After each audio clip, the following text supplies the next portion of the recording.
So the reality is that life goes on, and while that's never anything that you really want to just think about, you want to take the moment, you want to stop time, you want to make everything else just disappear, and you want to focus on what it is that you need and want to take care of. You want to spend that quality time with your loved one, and you want to just do absolutely anything and everything you can to relish every absolute moment.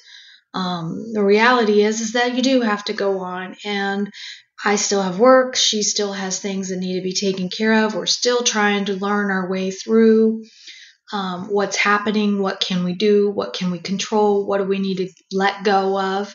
And it is just something that never seems to change. But I had a commitment, and I needed to make something happen with work, and I needed to go for a conference. And while it is near, still drive away if necessary, and there was an urgent need. In this case, with her having to go back into the hospital with her first treatment starting, ultimately, the timing is what the timing is. And it really worked maybe to our benefit that she's going to be in the hospital taken care of while I'm away, and I have less stress worrying about one of my sons stepping in with her partner and trying to accommodate things, because who knows how they were going to handle that really. But I mean, I have some confidence, but it's not me doing it, and therefore I don't have total confidence. So that's what I will leave that at. But the reality of, going away and dealing with just normal things, and constantly knowing that, of course, she's never off of my mind. This situation is certainly not easy to put out of my mind or out of my thoughts. And even though I want to get the most that I can when I'm working, or when I'm doing something else, when I'm working with a client, those things all certainly take the precedence at the moment that they need to take that precedence. But in the back of my head, and in the back of my mind, and it's in the forefront of my heart, I will say, is always trying to do and think about what can be done for her. And my body has always failed me in giving away my tail of when I have stress. When I am stressed, whether I admit it or not, even to myself, I may not admit that I'm feeling stressed about what's going on. But the reality is that I pop a fever blister, and I know it. It is my body's way of saying, back up, take a moment, slow it down, take your medicine, do something in order to try to prevent this from becoming a bigger issue for you. And so I'm at conference, and it's day 2 of conference, so I'm halfway through, and suddenly I feel it, the tingling sensation, and I immediately go into, okay, let's do this, trying to just subside it and make it go away. But I'm back, and the immediate thing that I do is get to the hospital and check in on my mother, because I really needed to see her. I really needed to hear her. And again, getting secondhand information from a partner for her, family member, whoever it is who may still be your point of contact while you're away. Please make sure that person is going to relay information that is as verbatim as possible. In our case, he made the comment that my mother flatlined, and I honestly thought I would lose my mind at that exact moment, because that's not what I wanted to hear. It's not what I wanted to know was happening. And because I know him so well, to know can I really trust what he's saying? I took it with a grain of salt, and I confirmed in my head, verify with a nurse, give a call, do whatever you can. Well, I did call the hospital as soon as, he made me panic and feel like, what the hell is going on? And of course, I get the calls, the nurse not able to do anything at this moment. They had a lot of things going on, and nurse change, shift change is what they called it. They'll call me back later, and I'm like, look, anytime, just call me. Never got the call. The next day, of course, I call back to the hospital, and I was told that she had been moved in the middle of the night. And I'm like, what do you mean she's been moved? Now the panic is starting to set in yet again. And I'm like, where did she go? What's her room number? Can I talk to the nurse's station at her room number? And so they try to get me connected and everything. And of course, this department hasn't seen me, doesn't know anything. I am in the computer as her point of contact, as her family member, but they are still learning this process for her. And I was maybe not the priority. So generic answers, nothing concrete. I could call back, or they would see if somebody, when they get a chance, would give me a call. At which point I immediately get a hold of Brian as her partner to say, look, I'm being told that she was moved. And he's like, yeah, I know. I went to the original room and she wasn't there. So now he's trying to get information. He's there. And I'm like, I got to let this go. This is one of those moments where I just have to let this go. She's at the hospital. I'm sure she's being taken care of. I may not know exactly what it is that's happening, but I'm going to have to let this go. And that was it. But there was no stopping my fever blister at that moment. I knew that it was going to be full blown. And sad to say, I've lived with this for most of my life. And it is my stressor tale that says you are dealing with a lot. You need to figure this out. And so the medicine won't stop it, but it maybe helps to reduce it. More than anything, it helps relieve the sensation that goes along with it.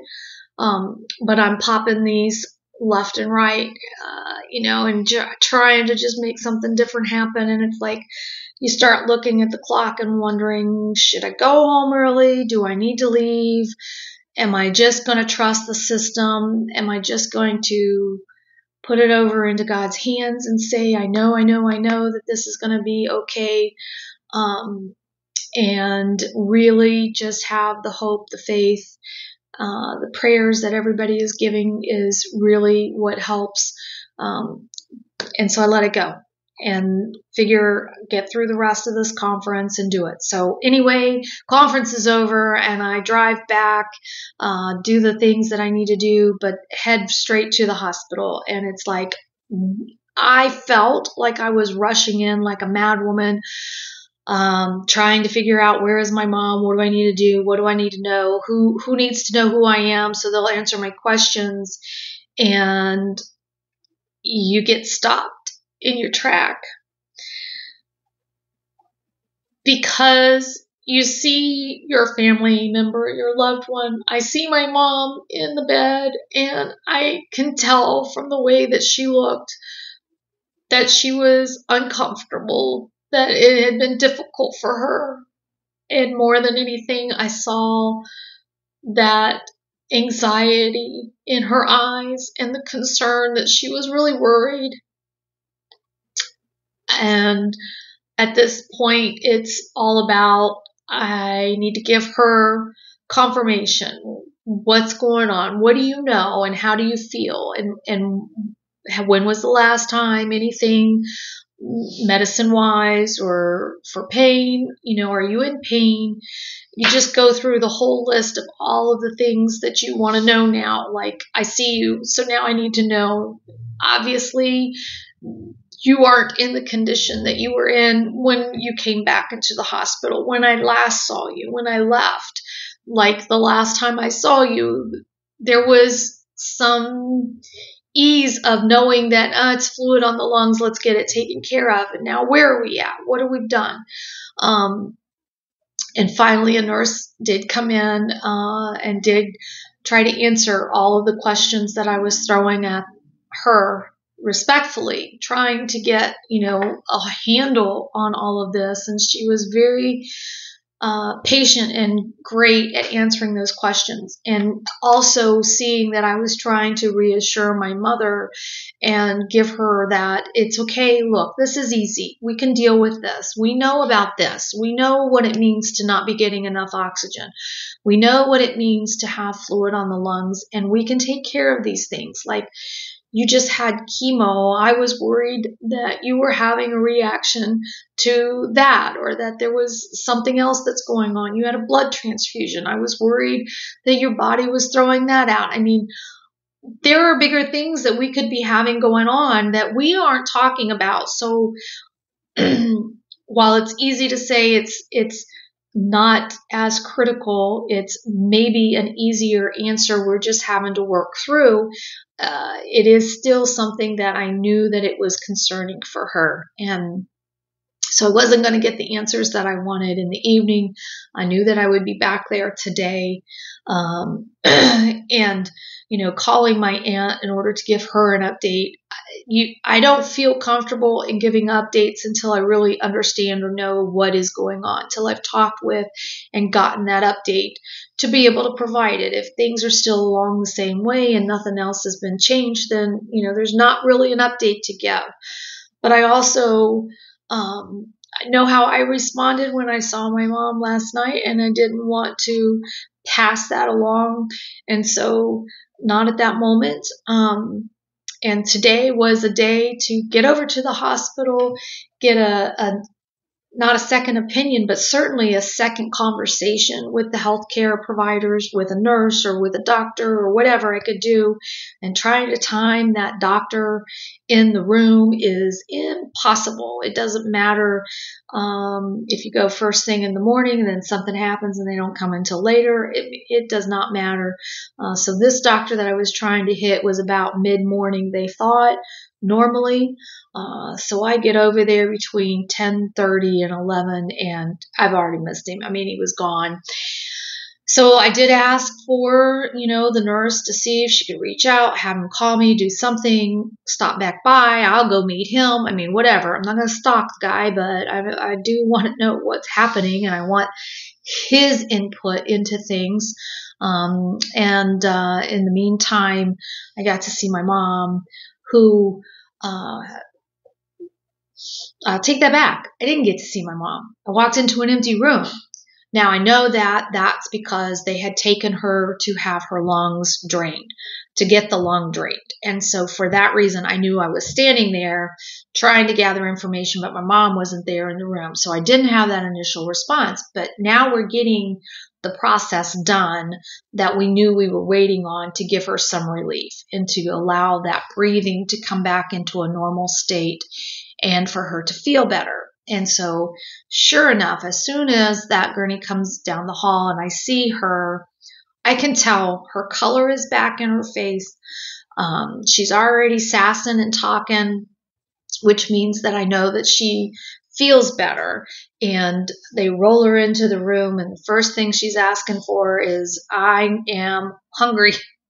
I'm like, okay, Mom, we'll get you some food. I mean, you haven't even gotten into your bed yet, so let's figure this out. And you step back, you let them do their thing, and they get her situated and all of that. But that relief that you feel when you can put eyes on the person and you see that they have life back in them, that they have color, that they have spunk, that they have their sense of humor, and their appetite. I mean, my gosh, these are all the things that I'm going to, I think, make up a shirt, is that I have these things and I'm okay. But I don't know. It was almost comical at that point to realize that I have gone from every level of emotion, not just at the beginning of this or with the diagnosis but every stinking time It's like you have one of those bad days, you have a good day, and everywhere in between, and you're just riding this thing, and it is,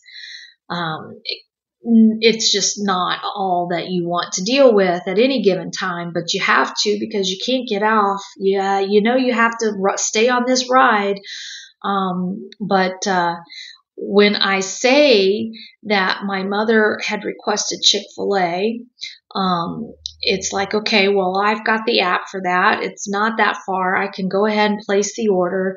We can get it picked up, not a worry. Normally, my mother would be hard pressed to eat a 4-piece or a 6-piece or 8-piece, whatever small size nugget. A lot of times, if she would come to work, we would run to Chick-fil-A if that's what she wanted, and we'd get an 8 count, and she'd eat half and I'd eat half, and that'd be it. We'd both get a drink and we're good. And she asked me, she says, what's the largest size of nuggets they have? And I'm like, well, I mean, I know that they have the 4, 8, 12 count. I mean, so 12 count? You think you can eat a 12 count? She's like, I want 24. And I'm like, well, I can get 2 12 counts. That's not a problem. Do you think you want fries or you want the fruit cup? And you want a iced tea to go with it? It's unsweetened, of course. Yep. And I said, well, they did show on the app, as I was looking, it showed that there was a banana pudding milkshake. And she looked and her eyes got really big and she's like, yeah, that sounds good. And I'm like, all right, I will order it up.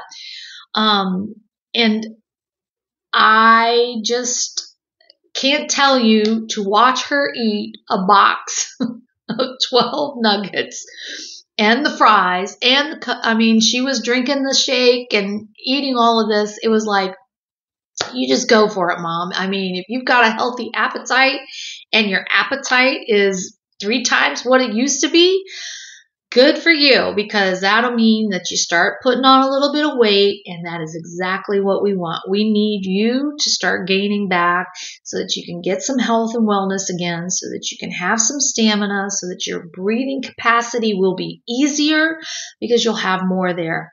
And it was funny because he went to go pick up the lunch food for her, and as she was laying there, she looked at me and she says, I've been trying to breathe through my nose better. And I said, I can tell you've been doing a good job at that because your voice isn't as hoarse and you haven't mouth breathed since I've been here. So I see the difference. I see the progress.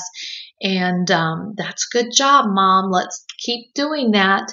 So the real test is going to be this evening in knowing that